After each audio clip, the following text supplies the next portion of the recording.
So, I just got back from watching Captain America Brave New World, and there's been a lot of controversy surrounding this movie. So, without further ado, I'm going to get into my review, my likes, my dislikes, and pretty much what I would rate this movie out of 10. So, without further ado, let's get started. The first thing that I kind of really want to start is with my dislikes. So I dislike the fact that this movie was so short. I felt like it was a just a longer episode of Captain America or of Falcon and the Winter Soldier. Um, I really felt like they could have did a lot of fleshing out of Sam's dilemma with him struggling to even, you know, hold the mantle of Captain America. I feel like we could have seen a lot more of the leader, whom I was the most excited about seeing, considering the fact we haven't seen him in 15 goddamn years, right? The whole, this is pretty much a continuation of the Incredible Hulk movie, is on par. I dislike the fact that if this was going to be a continuation of the Incredible Hulk movie, the fact that we didn't actually see the Incredible Hulk. I think that they should have been able to, in some way, shape, or form, added in or segued Bruce Banner and or the Incredible Hulk into this movie, especially with the appearance of Red Hulk. I also didn't like the Falcon's character, the new Falcon.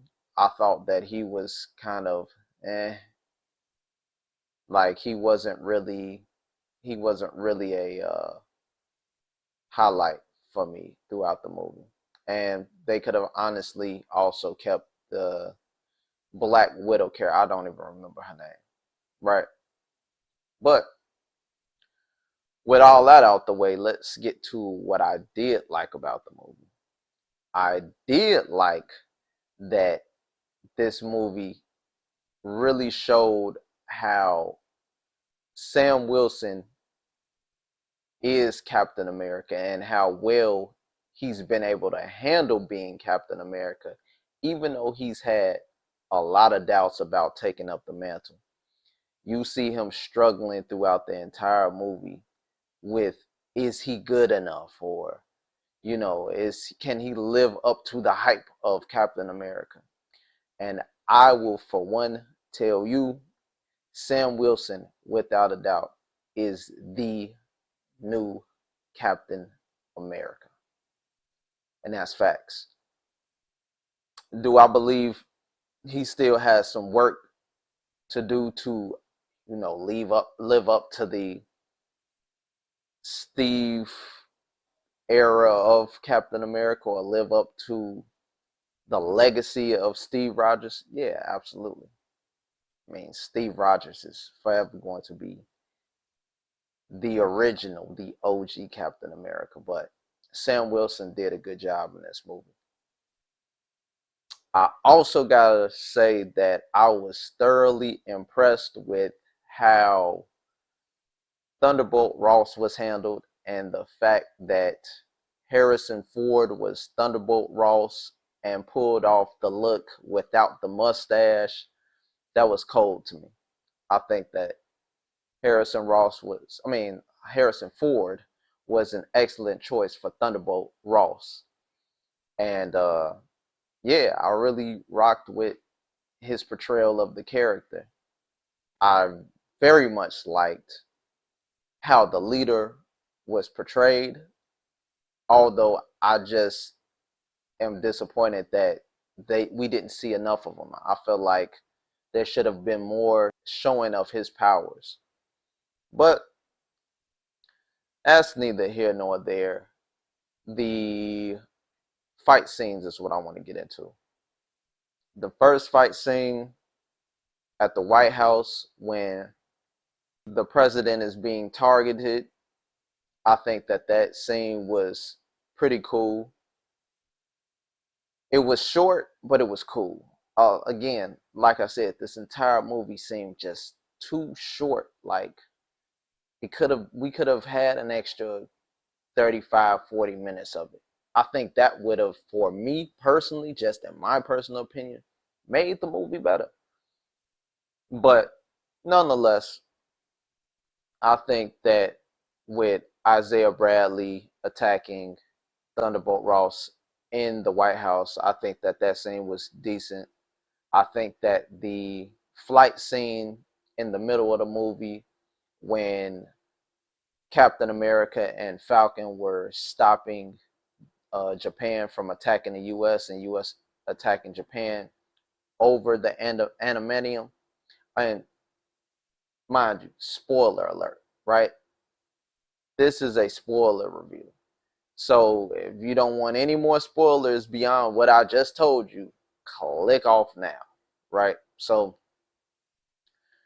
I like the scene again with Falcon and Captain America stopping the Japanese from invading the full-fledged Eternal that's in, I believe that was the Indian Ocean. And so that scene was beautifully done. I also like the fact that, speaking of the Eternal that was in the Indian Ocean, they did a lot of tie-ups of loose ends on movies.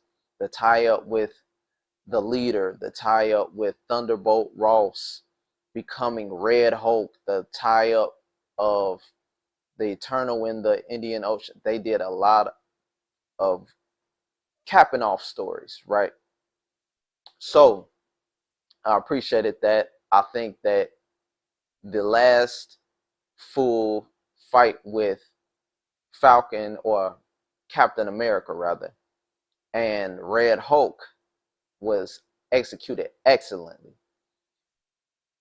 I From what I remember from the comic books, I don't recall Red Hulk being a just nonverbal brute, but I do believe that they might have been segueing into that, because if I'm correct, this is in the, at least in the MCU, Thunderbolt Ross's first time turning into the Red Hulk. So I like that. And I like that it was kind of a callback to how the Incredible Hulk is usually calmed and qualmed. And for those of you who have seen the movie, you already know I'm not going to get into that too much. But as far as that fight scene is concerned, I liked it. Now, what would I rate this movie? I would rate this movie a solid 7. Probably 7.5, right? And the reason why I would give it that is because although it was too short to me, it was still a solid MCU movie. For anybody, anybody telling you that this movie was garbage, they're capped. Absolutely capped. Like, this movie was far from garbage. No, it's not the best MCU movie. I didn't expect it to be the best MCU movie at all. But for the most part, this movie was a solid movie.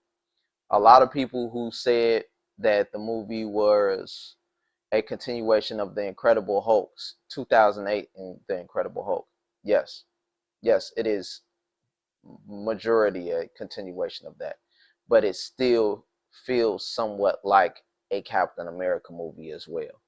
Like, Sam Wilson took the moniker of Captain America and made it his own. And I like that, because don't get me wrong, Steve is Captain America, or was Captain America, but Sam had to turn Captain America to his own.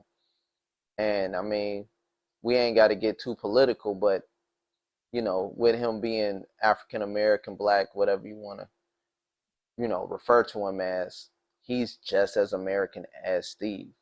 And I like that he took how he grew up in America and made that into his own. So, as a black African American comic book fan, I appreciate that a lot. There were a couple of other things that I guess were kind of nitpicky. We didn't really see too much of what the Serpent Society was talking about. A couple of other things that I could nitpick about, but overall, that's my review in a nutshell. The post-credit scene, I think that Marvel did that masterfully, because we've already been teased with the whole concept of the multiverse, right? We know that we getting a Fantastic Four soon, and that they'll be touching base with the whole concept of the multiverse. And I feel like when Sam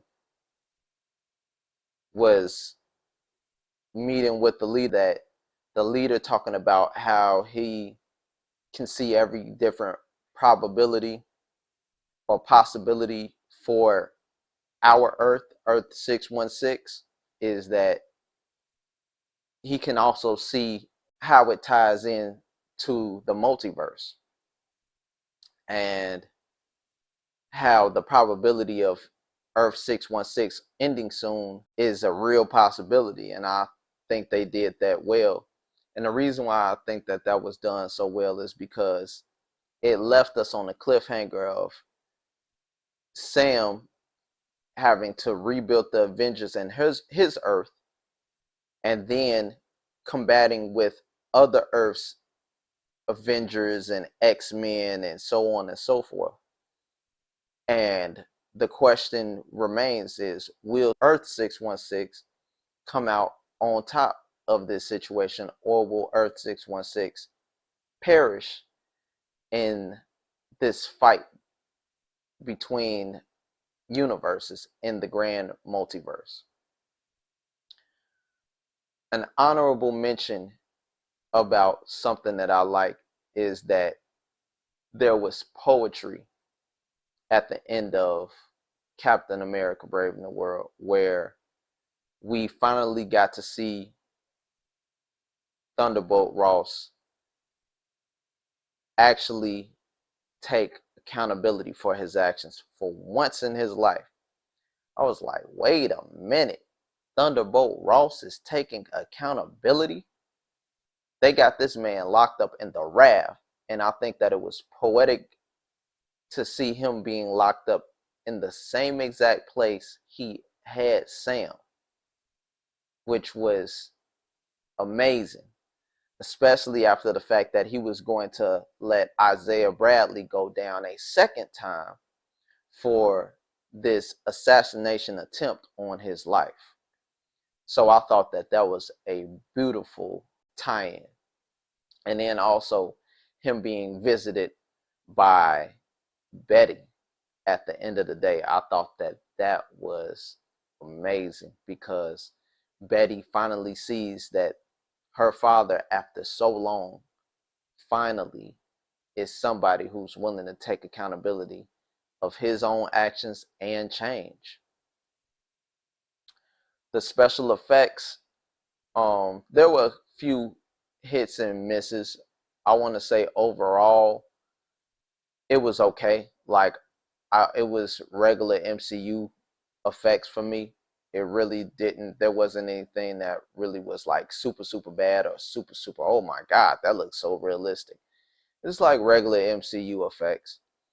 Not going to lie, I wasn't necessarily too into the Captain America's helmet when he was flying, because it reminded me of Ant-Man for some reason. It looked similar to Ant-Man's helmet. But overall, the rest of his suit, his powers, and how he was able to handle himself against the Red Hulk, because for the longest, if y'all been watching my videos, y'all would see how I talked about over and over and over the fact that I don't see Sam taking on the Red Hulk or any Hulk for that matter. But the Wakandans hooked my boy up. That suit giving off the purple flare like Black Panther, because he's building up the kinetic energy and dispersing it. That's dope. And the fact that it's made out of vibranium is even more dope. So I want to see what the future of the MCU gives, especially with, you know, them actually adding adamantium into the fold. I want to see what that's going to give us. And yeah, man, this movie wasn't that bad at all. Again, I'd give it a solid 7.5 out of 10. Could it be better? Yeah. Was it the worst? No. Was it solid? Yes. Was it perfect? No. So, but yeah, those are my thoughts on the movie. Y'all let me know down in the comments what y'all think. Please like, share, and subscribe. Till next time, YouTube fam, I'm out.